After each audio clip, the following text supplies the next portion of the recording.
Hey everybody, it's W. Mark Watts coming back here with an update for you. I want to tell you about something strange that happened to me this morning. But first, I want to give you the lead up to what happened this morning so you have a little bit more understanding, or it might mean a little something more to you once you know what got me to this point.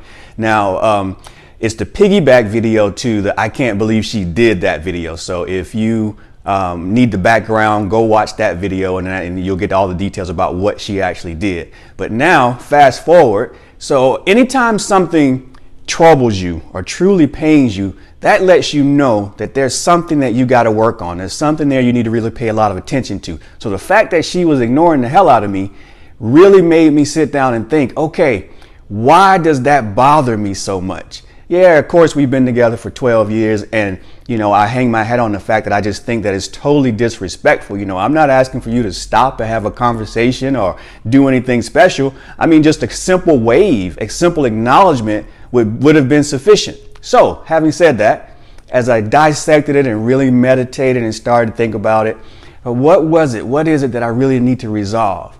And so I had to realize that I have to be good with us totally not acknowledging each other. And in order to do that, I had to go to that place too. So it's very funny that her birthday was last week. And so this happened, that incident that I can't believe she did that, happened the week before her birthday. So what I had to realize was that, if that is where it's going to be, then I've got to be willing to go there too, which is what I did. So on her birthday, I did not contact her. I did not text her, no email, no anything. As a matter of fact, we work in the same building. We actually passed each other in the hallway that day. And I walked right by her, didn't say anything, didn't even really look her way, acknowledge her. And I imagine she did the same. But again, I wasn't paying attention. I didn't look, so I don't know. So we literally walked within 3 feet of each other and did not acknowledge each other at all. And I got to admit, I felt kind of good because I was able to do it and I was willing to do it. But then I knew, okay, I have to take this to another level. I have to really cement this mentality in. Now, don't get me wrong. I still love my twin flame and I still want to be with her. And I'm pretty certain that we are going to be together. But I just think that this was the maturation. This was the next step for me, in my self-love and self-development journey, right? So that's the key, is I've got to continue to build and do the things that allow me to love myself 100% before I can ever be back with this person that I'm supposed to be with. So, and intuition kind of did lead me to this place. So the second piece of it was, I moved here to be with her. Of course, we had our own places. We never lived together. So we did have keys to the other person's place. So Spirit was guiding me to return her key to her. And so what I did was this week, I mailed her key back to her and I told her no need to send her the key back to me. Just go ahead and get rid of it. Go ahead and throw it in the trash. The idea for me is, Spirit told me that you need to be able to be whole, to just really start new and just basically give away any connection to her. And, that key was still a connection to us that, that we maybe we did. I'm not sure what she's thinking, but in my mind, that kind of still bounds us together. So again, Spirit said, hey, you've got to start fresh. You got to be willing to completely let go. And so for me, that was another part of me completely letting go. And so having the courage and being able to do that, being willing to do that was huge for me. So I did that. And I haven't heard any comment from her. If she hasn't reached out or said anything mean or nasty or anything, just been kind of crickets. So I'm thinking that she understands that that's part of the process as well. But again, we're not communicating at all. So I have no idea what she's thinking. All I know is I'm focusing on getting myself strong, resetting myself, building the love that I know that I need to do, doing all the work, all the things that I'm understanding that I need to do. Because the other piece of this is my twin is mirroring everything that I really need to work on. She's bringing up in me all the things that I really need to work on to get to the point of unconditional love and to get to that place where we can find union.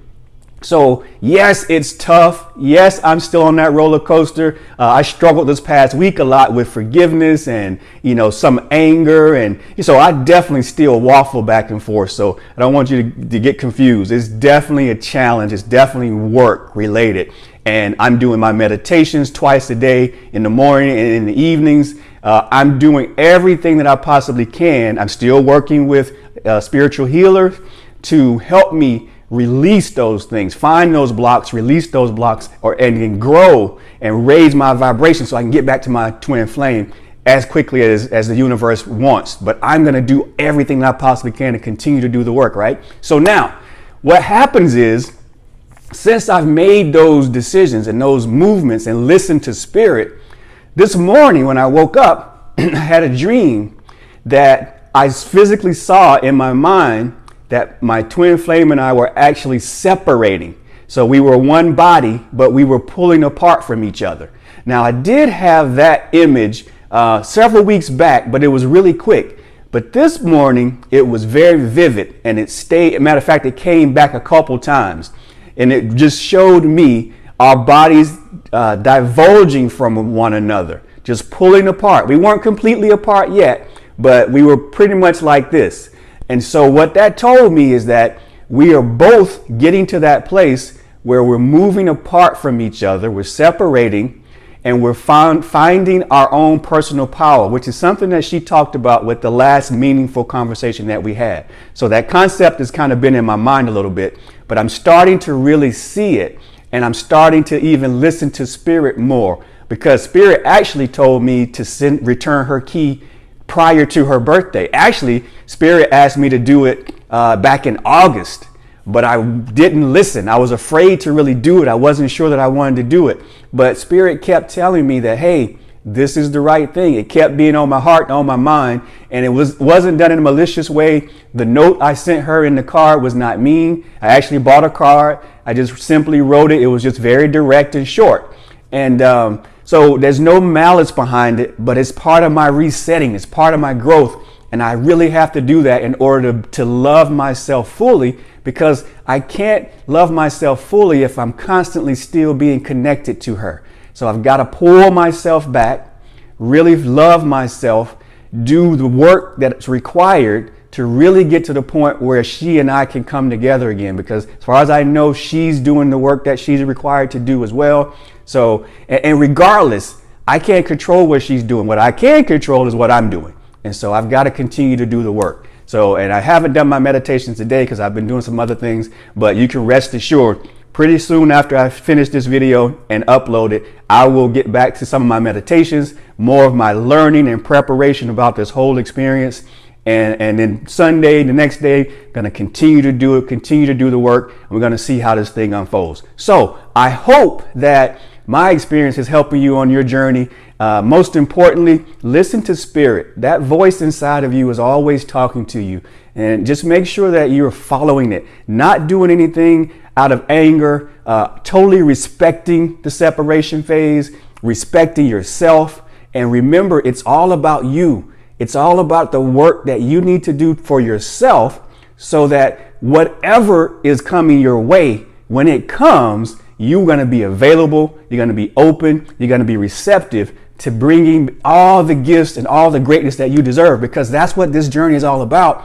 You deserve so many great things and to be happy and to be loved. But first, you got to get to a place that you can be that yourself, and then all that stuff is going to be added to you. So continue success on your journey.